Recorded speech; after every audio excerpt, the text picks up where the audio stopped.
Boa tarde. Hoje eu vou tratar um pouco do assunto que é muito cobrado em Enem e é também importante nós sabermos porque ele faz parte do ramo da filosofia, da sociologia, então é importante nós sabermos um pouco sobre esse assunto.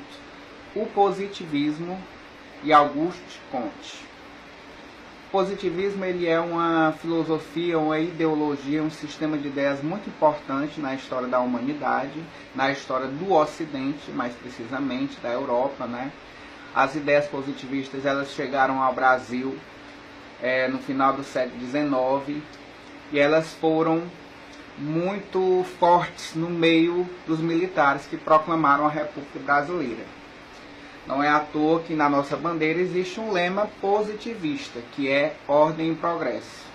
Infelizmente, o que falta no nosso país. Na verdade, existe uma frase de Auguste Comte que dizia o seguinte: para desenvolver a sociedade e fazer a sociedade progredir, é preciso ter o amor por princípio, a ordem por base e o progresso por fim. Ordem e progresso.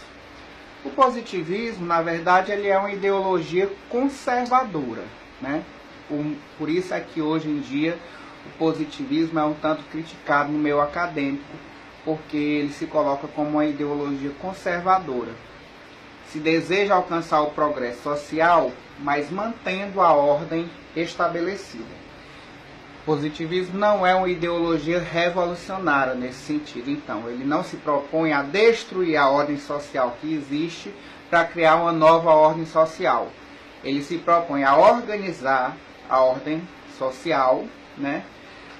Solucionar os problemas existentes dentro da sociedade e a partir daí que haja o progresso. A ideia de progresso dentro da ideologia positivista é essencial. Os positivistas acreditavam que o mundo, a humanidade, né, estava em evolução, desde o período pré-histórico até os dias em que eles viveram, o século XIX, a humanidade estaria progredindo, estaria numa marcha rumo ao desenvolvimento. E eles consideravam que a sociedade do século XIX, a Europa do século XIX, seria o locus desse desenvolvimento, desse progresso, seria o lugar mais desenvolvido, né? As nações mais desenvolvidas estavam exatamente na Europa. Então o positivismo nesse sentido ele era muito otimista, havia um otimismo muito grande, por isso o nome positivismo, né? Eles acreditavam realmente que a história estava andando na marcha do progresso. Depois da Primeira e da Segunda Grandes Guerras Mundiais, é que o positivismo começou a ser muito criticado, porque se percebeu que, na verdade, o progresso não era uma verdade absoluta. Havia um progresso, sim, na área científica, na área tecnológica, mas muitas vezes a ciência e o desenvolvimento tecnológico, às vezes, até traziam malefícios para o homem, e isso começou a se tornar perceptível. Os intelectuais e os filósofos em geral começaram a perceber que o progresso tecnológico nem sempre significa progresso do ser humano, progresso da humanidade. Então é por isso que começaram a surgir outras ideologias antipositivistas, por exemplo, como o marxismo e as ideologias contemporâneas, né, que de certa forma elas se colocam como a antítese do positivismo. Falando um pouco sobre Auguste Comte, ele foi o criador, pode dizer assim, da sociologia, ainda que ele não a chamasse de sociologia, né? Ele dava à sociologia o nome de física social. Somente com Durkheim é que nós vamos ver o termo sociologia. Mas as premissas básicas, as primeiras análises da sociedade são feitas por Comte.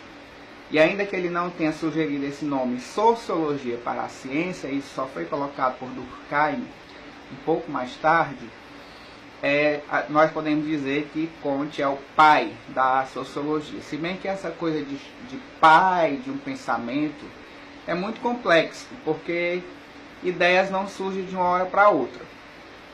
Comte, por exemplo, ele já se baseou muito nas ideias de Saint-Simon, que foi um precursor do positivismo. Então, alguns já dizem que, na verdade, este é quem foi o criador do positivismo.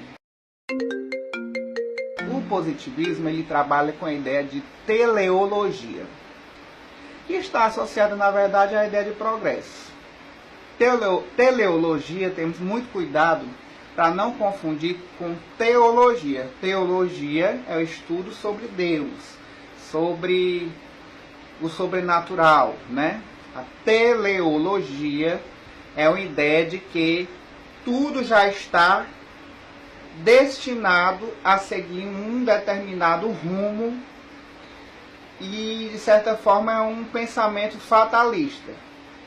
É como se a humanidade toda viesse seguindo um rumo e já tivesse um final pré-estabelecido. E a ciência, na verdade, é que seria responsável por esse progresso na visão desses positivistas. Eles elevaram a ciência à categoria de um verdadeiro Deus. É tanto que nós vamos ver que já nos seus últimos anos de vida, Comte ele vai criar uma religião. É engraçado, né? Ele era um grande crítico das religiões, mas na verdade ele vai estabelecer uma diferenciação entre religião e teologia. Ele vai dizer que a teologia ela trata de assuntos ligados ao sobrenatural, e a religião não, ela tem apenas o objetivo de unir, de levar as pessoas a ter um encontro em torno de ideias. Então, nos seus últimos anos de vida, ele vai criar a chamada religião da humanidade. E ele abria igrejas onde se cultuava a ciência. A ciência passou a ser um Deus para Comte. E ele, nesse período, ele teve um amor platônico por uma mulher chamada de Clotilde de Vaux. E ele colocou Clotilde como sendo a sua musa inspiradora. E ela estava dentro do culto dessa religião da humanidade. É interessante também você perceber que esse é um pensamento totalmente eurocêntrico. A análise social que ele faz é uma análise da Europa e da história da Europa. E ele coloca a Europa como sendo o local mais desenvolvido, onde a civilização mais teria se desenvolvido, e um modelo a ser copiado pelos outros países.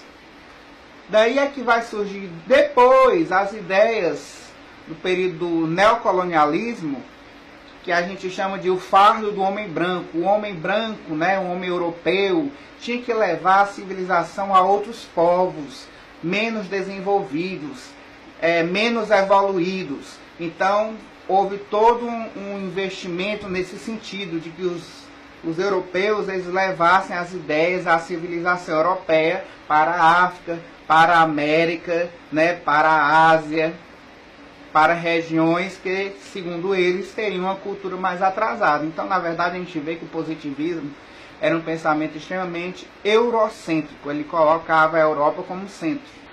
Comte ele divide a história em 3 etapas. Ele diz que a mente humana, quando eu digo a mente humana, eu estou falando do plano de vista geral, né, da humanidade, teria passado por 3 etapas, 3 estágios. O primeiro estágio seria o estágio teológico, onde todas as explicações para os fenômenos da natureza, para os fenômenos do universo, para os comportamentos humanos, eram dados pela via da religião. Então, se acontecia um terremoto, é porque Deus estava castigando as pessoas. Se vinham chuvas em abundância, é porque Deus estava abençoando as pessoas. Então, todas as explicações sobre os fenômenos da natureza, sobre os fenômenos do universo, sobre o comportamento do homem e os acontecimentos relacionados ao homem, eram dados pela via religiosa. Essa etapa é chamada por Comte de etapa teológica. Depois, o ser humano, a humanidade, teria evoluído para uma segunda etapa, que seria a etapa metafísica, quando a razão começa a se tornar o principal instrumento de explicação para os fenômenos da natureza, do universo e dos homens. Então, seria, grosso modo, a etapa da história onde as pessoas começam a se desligar um pouco mais das questões religiosas e começam a se voltar para um pensamento racional, certo? Isso teria acontecido, por exemplo, já no período do Renascimento e logo depois da Revolução Científica do século XVII e por aí vai. A terceira etapa seria a etapa que ele chama de positiva. Seria o auge da civilização europeia, né? Diga-se de passagem.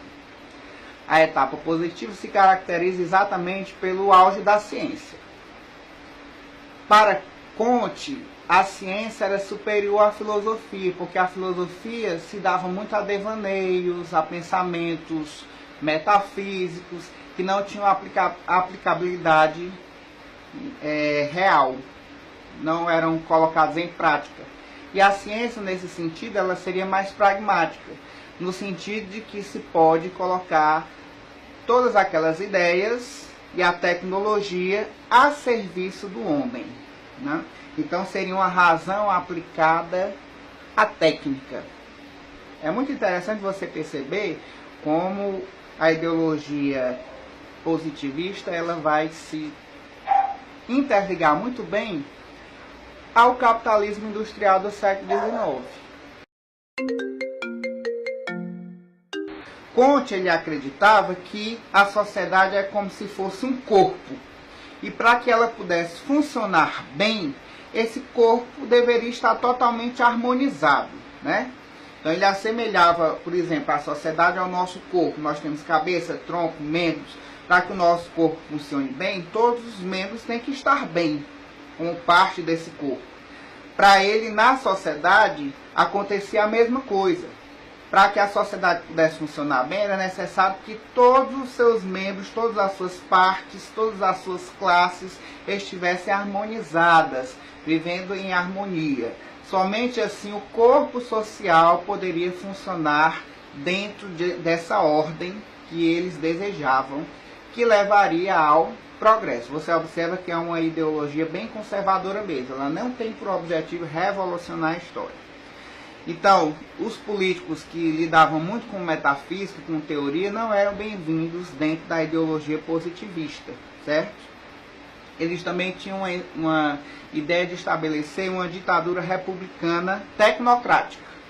Como eu falei, a ciência, a técnica, a tecnologia eram extremamente importantes para os positivistas. Eles acreditavam que a ciência seria capaz de salvar o homem da destruição, do mal, do caos social, da pobreza, da miséria, da barbárie. Comte também defendia o ensino laico, público, gratuito e universal. Ou seja, eles acreditavam que o progresso se daria também através da educação. Uma das coisas que eu acho mais interessante quando se fala de Auguste Comte é essa ideia da religião da humanidade, né? Porque havia uma crítica muito grande no século XIX à igreja, às instituições estabelecidas, como a Igreja Católica, né? E Comte ele vai criar uma religião secularizada, com rituais, com igrejas. Inclusive ele vai criar e abrir igrejas positivistas. Aqui no Brasil mesmo existe igrejas positivas, né? Que seguem a ideologia de Comte. No Rio de Janeiro e em Porto Alegre ainda existem. Os fundadores dessas igrejas foram Miguel Lemos e Raimundo Teixeira Mendes. Então é muito interessante quando você pensa que, na verdade, o pensamento religioso não precisa ser propriamente um pensamento teológico. Existem também formas de religiosidade que são secularizadas. Muito bem, gente, então o que eu tinha para falar hoje sobre Auguste Comte era isso. Eu espero que eu tenha ajudado. Dá um like e se inscreve aí no meu canal.